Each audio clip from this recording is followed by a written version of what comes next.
Hi friends, welcome to dark devil king chessman setup video. பிடிச்சதா பிடிக்கல கமெண்ட்டில் சொல்லுங்கள். இன்றைக்கி நம்ம செஸ் பேசிக் ஓப்பனிங் தான் பார்க்க போகிறோம். நிறைய ஓப்பனிங் இருக்குது, ஆனால் பிகினர்ஸுக்கு இந்த ஓப்பனிங் கொஞ்சம் பெஸ்ட்டாக இருக்கும், ஈஸியாகவும் புரியும். நம்ம மிடில் கேமில் எவ்வளோ வேணால் தப்பும் பண்ணலாம், ரைட்டாகவும் நவுத்தலாம். ஆனால் நம்ம நவுத்த அந்த ஃபஸ்ட்டு மூவ்வே நம்ம தெரிஞ்சுக்கிட்டோம், புரிஞ்சுக்கிட்டோம், கரெக்டாகவும் நவுத்தணும். அதனால் இந்த வீடியோ உங்களுக்கு யூஸ்ஃபுல்லாக இருக்கும்னு நினைக்கிறேன். ஸ்கிப் பண்ணாமல் ஃபுல்லாக பாருங்கள். ஓப்பனிங் வீடியோ நான் நிறையா போடுவேன், அதையும் ஃபாலோ பண்ணிகிட்டே இருங்க. இப்போ நிறைய கேமில் பார்த்துருக்கேன், இந்த ரூக் முன்னெடுக்கத்தை நோத்துவாங்க. இதனால் நமக்கு ரூக்கு மட்டும்தான் போகுமே, வேறு எந்த பீஸும் நைட்டு காமனாக டெவலப் ஆகிடும். நைட்டுக்கு முன்னெடுக்க நோத்துனா பிஷப் மட்டும்தான் போகுமே. நைட்டு அந்த 2 ஸ்கொயரில் எங்கேனாக்கா இதாகும், அது ஒன்றும் பிரச்சனை இல்லை.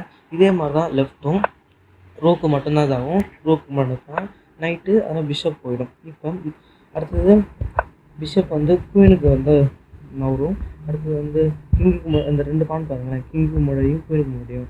குயினுக்கு முன்னாடி நோக்கணும்னு வச்சுக்கோங்களேன், பிஷப் போகும், குயின் போகும், இந்த நைட்டும் வெளியே வரும். 1 2 3 4 4 பவர் ஒரே பீஸ் நோக்கினா நம்ம 4 பவர் மூவ் ஆகுது பார்த்தீங்களா.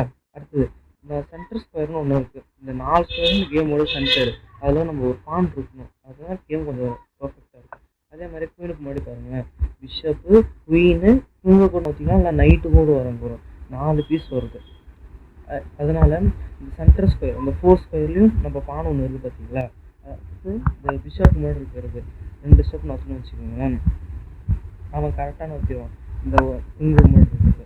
அடுத்து நம்ம எதோ பண்ணுறோம், சரி நைட் பண்ணுறோம்னு வச்சுக்கோங்களேன், கரெக்டாக அவன் குயின் எடுத்து செக் வச்சுருவான். நம்ம ஸ்டார்டிங் ஓப்பனிங்லேயே ஒரு செக் வருது பாருங்கள், அதனால் நமக்கு ரொம்ப டென்ஷன் ஆகும். அதனால் இதெல்லாம் நவுத்தவே தேவையில்லை. நம்ம 2 பான் நவுத்தலாம். கிங்குக்கு முன்னாடி இருக்கிறத நவுத்தலாம், இல்லைனா குயினுக்கு முன்னாடி இருக்கிறத நவுத்தலாம். இது 2.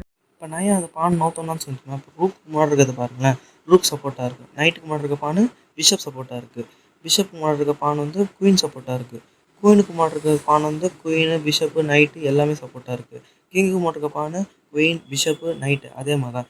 இப்போ பிஷப் முன்னாடி இருக்க பான் பாருங்களேன், கிங்கு மட்டும் தான் சப்போர்ட்டாக இருக்குது. கிங்கு சப்போர்ட்டாக இருந்தால் தான் நம்ம கேமே ரன் பண்ண முடியும். இப்போ அதை போய் அந்த கிங்கு ஒரு பானை சப்போர்ட்டில் இருக்குது பாருங்களேன், அதனால் இந்த பான் தான் எல்லோரும் டார்கெட் பண்ணுவாங்களே. இதை நம்ம அதை வீக் பான்னு சொல்லுவாங்க. அதனால் நம்ம அதை டச் பண்ணக்கூடாது. அதனால் நம்ம சேஃப்டியாக பார்த்துக்கணும். தேங்க்யூ.